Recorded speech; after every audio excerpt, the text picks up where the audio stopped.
Hello YouTube, this is Forever Roast Sport, and today I will be giving my predictions for the Saudi Arabian Grand Prix this weekend in Jeddah. So I think we should start off by just describing what the current situation is in the championship. So after the first race, we can clearly see that Red Bull have got the best pace of any car on the grid because they have significant race pace advantages over every other team in the practice race trim, first of all, where they were significantly faster than all the other teams apart from Aston Martin, where Aston Martin with Fernando Alonso were about 2.5 tenths off on average per lap over the course of the race simulation in comparison to Max Verstappen. The only difference was is that Fernando Alonso did two less laps on the same tyre, on the soft tyre, so that indicated that Fernando Alonso's tyre degradation was going to be more of a problem for the Aston Martin car as opposed to the Red Bull. Um, I think that kind of showed her prevalence in the race because Fernando Alonso was quite slow to begin with. He was struggling to get past the Mercedes of Lewis Hamilton, and he wasn't anywhere near Sainz's pace to begin with. But then I think he was managing his tyres, managing his pace purposefully, using all of his experience to then get past that Mercedes and then get past Carlos Sainz and finish third. It was quite fortuitous that he did manage to finish in third place, given the fact that Charles Leclerc probably had that nailed down at the point where Fernando Alonso overtook Carlos Sainz in the race. There was about a 9 second advantage that Leclerc had on Sainz, so it was going, and with about like 15 laps remaining, it was going to be very difficult for Fernando Alonso to catch Charles Leclerc. If he had the pace and the tyres earlier in the race to get past Hamilton and to get past Sainz, he might have had a chance to get Leclerc. However, that wasn't to be. But what that did show is that Fernando Alonso's race pace and the more to the point, the pace of the Aston Martin, also judging by the fact that George Russell was beaten by Lance Stroll by a second, but still significant that Lance Stroll managed to beat a Mercedes. There was definitely some very good pace in that car and looks very promising for Jeddah. Now it's a different type of circuit. It's a street circuit, lots of corners, probably about I think there's about over 20 corners on the racetrack, and they're very fast flowing. Fernando Alonso, in terms of success, was only about a tenth off Esteban Ocon last year in qualifying, but he did produce a very decent lap, and in the race he was probably on par, if not slightly faster than Esteban.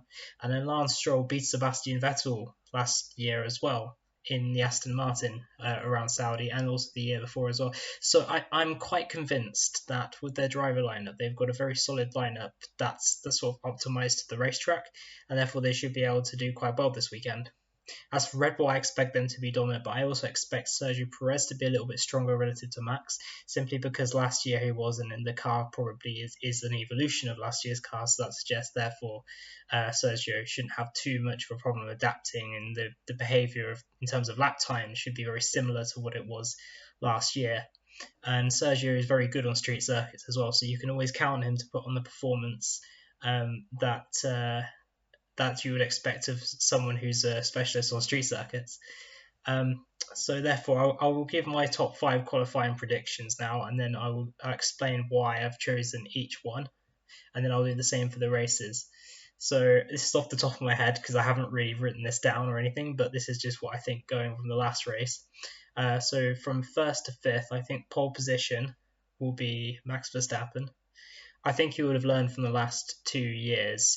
First of all, because in 2022 it was a bit of an anomaly for him in terms of his regular level of performance. He usually is faster than Sergio Perez in qualifying. However, Sergio Perez was the one that managed to get pole, and Max Verstappen qualified down in fourth.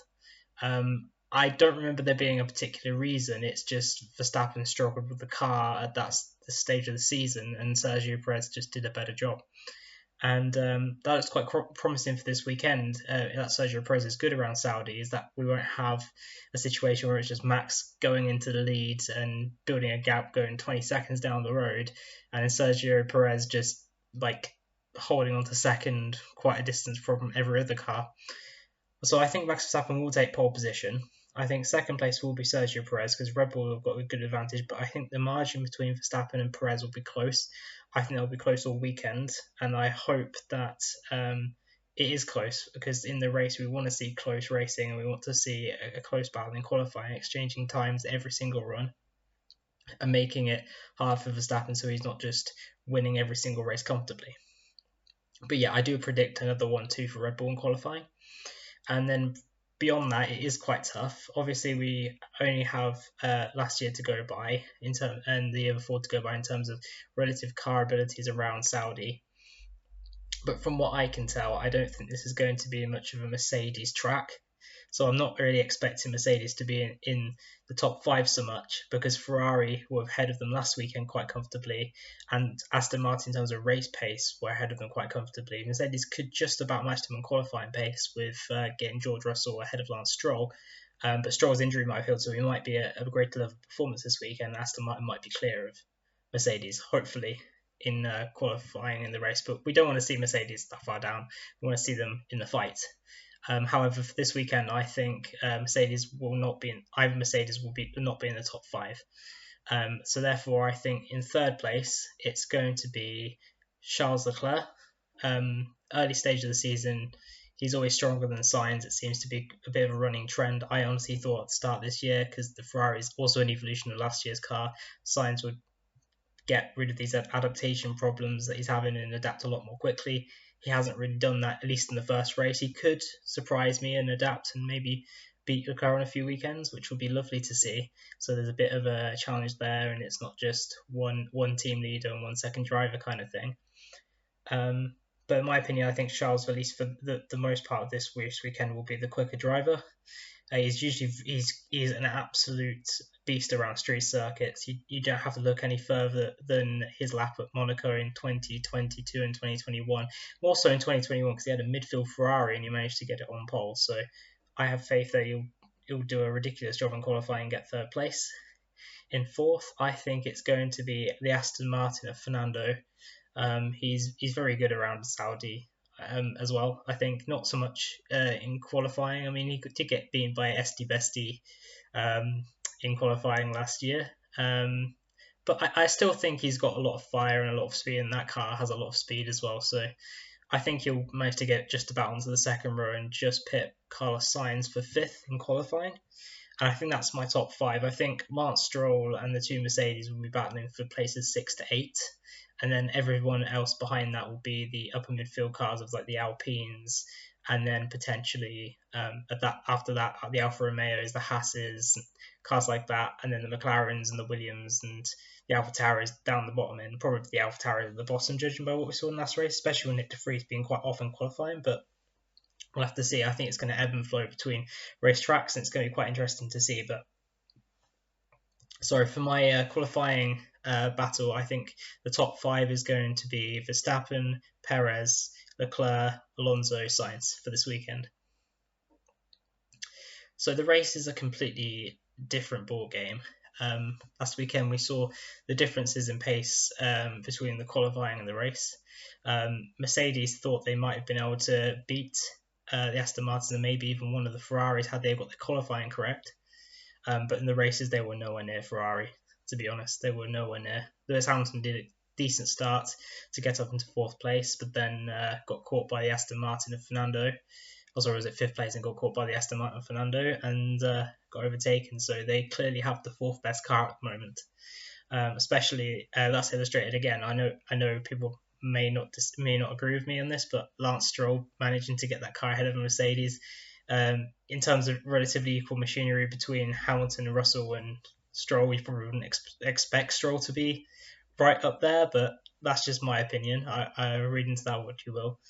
But anyway, in the races, I fully expect, again, Mercedes not to have the pace, unfortunately, which kind of makes it a 3-horse race in terms of the team battle for the top 6 positions. And for that, I will do the top 5 again for the race, just so this video doesn't last too long. So the win, I'm going to be a little bit more ambitious, and I'm going to say that Sergio Perez takes the victory ahead of Max Verstappen.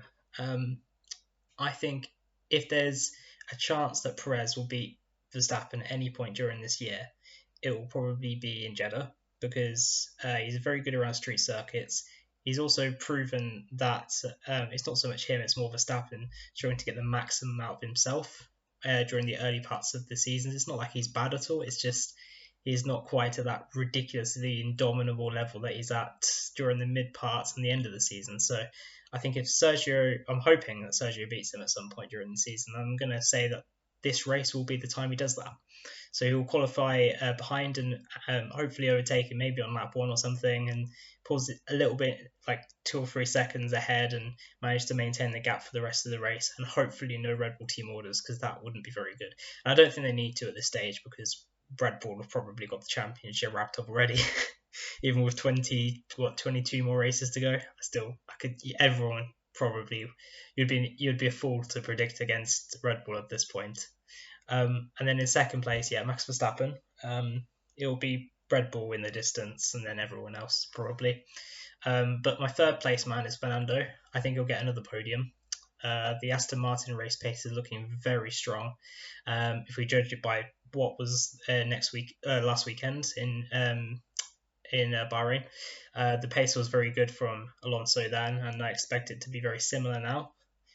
Hopefully, it's a bit of a challenge. It's not just them three getting every single podium in that order, but I think Alonso will take P3. P4, I think that will go to Charles Leclerc, and I think P5 will go to Carlos Sainz. For the same reasons before, Ferrari probably have the third best car in terms of race trim. Sainz and Leclerc are very dependable, consistent drivers. When the Ferrari's up to it, they'll get the results. So I think they'll pick up a high level of points finish, but probably just about lose out to Alonso for the podium. But it will be a close fight, I'm sure, for the third place.